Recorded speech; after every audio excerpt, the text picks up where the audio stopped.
Imagine waking up one morning and your GPS is showing the wrong location. Air traffic has come to a halt because navigation systems are no longer reliable. Internet banking systems are throwing strange errors, and military commanders suddenly can't track their reconnaissance satellites. The objects above us, which were once the backbone of modern life, communication, navigation, weather forecasting, have now become targets. This is not science fiction, but a reality that experts warn about when they talk of the militarization of space and the possibility of satellite wars. For decades, outer space was seen as a domain of science, exploration, and peaceful cooperation. But gradually, it became critical infrastructure for modern life. And now, it is transforming into a contested domain. During the Cold War, rocket launches were not just technological displays. They were signals of missile capability and reconnaissance strength. Early satellite programs were dual-use, scientific on the surface, but carrying immense military benefits. Over time, satellites became indispensable, not just for spying, but for precision navigation, real-time communication, missile warning, weather forecasting, and even the timing of global finance. As dependency grew, so did the incentive to disable or destroy these capabilities. By the late 20th and early 21st century, multiple countries had tested ASAT, anti-satellite technologies. The United States demonstrated ASAT interceptors in the 1980s. China, in 2007, destroyed one of its weather satellites, creating massive debris. India, in 2019, conducted Mission Shakti, proving direct ascent capability. Russia, throughout the 2020s, tested destructive methods again. These tests proved two things. Satellites can indeed be destroyed, and such destruction produces debris that lingers for decades in orbit, threatening everyone. Following these events, major powers began to view space as an operational military domain, with the US even creating the Space Force to develop strategy and command structures. To understand satellite warfare or counterspace operations, we need to categorize the tools. Kinetic physical, direct ascent missiles or co-orbital objects designed to collide with or fragment satellites. Non-kinetic physical, lasers or high-powered microwaves that damage sensors or electronics. Electronic warfare, jamming and spoofing, which disrupt GPS and communication systems. Cyber operations, hacking into satellite command and control or ground stations. Each type of attack has different consequences. Kinetic attacks are obvious, destructive, and create long-lived debris. Electronic and cyber attacks are stealthier, harder to attribute, and often increase the risk of miscalculation and political escalation. Targeting satellites is dangerous because they are force multipliers. If reconnaissance, secure communication, missile warning, and navigation are disabled, militaries lose their operational edge, and decision-makers are effectively blinded. Great powers invest in space capabilities not just for security, but also to deny adversaries their advantage. Every destructive ASAT test is both a technical demonstration and a political signal. We can reach you in orbit. But along with the message comes debris and global backlash. Some of the most notable events include China's 2007 ASAT test, which created thousands of long-lived debris pieces. America's ASM-135 missile test in 1985. India's Mission Shakti in 2019, and Russia's 2021 destruction of Cosmos 1408, which forced the ISS and satellites to take evasive action.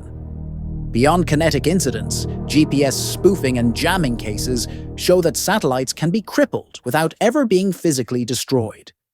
The greatest indirect threat from counterspace actions is orbital debris, the basis of the Kessler Syndrome. When one satellite breaks apart, thousands of fragments remain in orbit at enormous speeds, 7 to 8 kilometers per second in LEO. Even a tiny fragment can cripple a spacecraft. If debris reaches critical levels, it can trigger a chain reaction of collisions, making entire orbital regions unusable. This is not just theory. Scientific modeling and real incidents confirm that kinetic tests accelerate this risk. Now add commercial megaconstellations into the picture.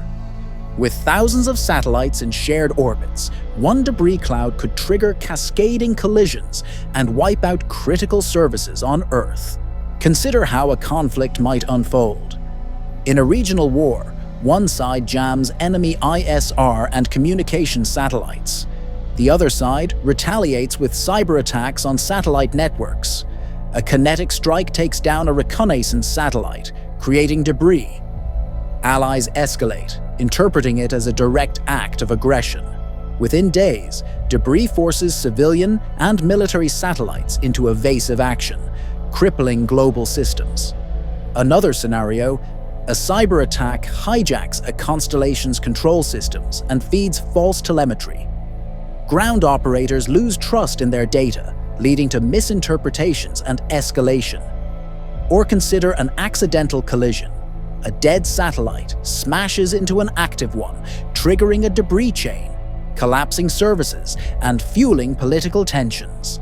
The legal and diplomatic framework lags far behind.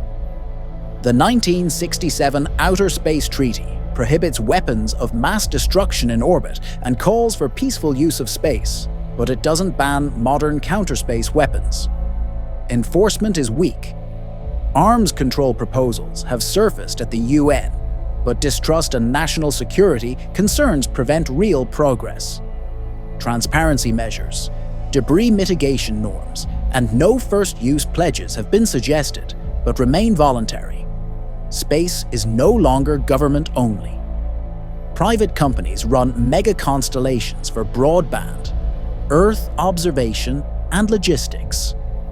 These commercial assets may become targets because disrupting them creates immediate economic and social chaos. With so many satellites, attribution and collision management get more complex. The line between civilian and military use is blurred.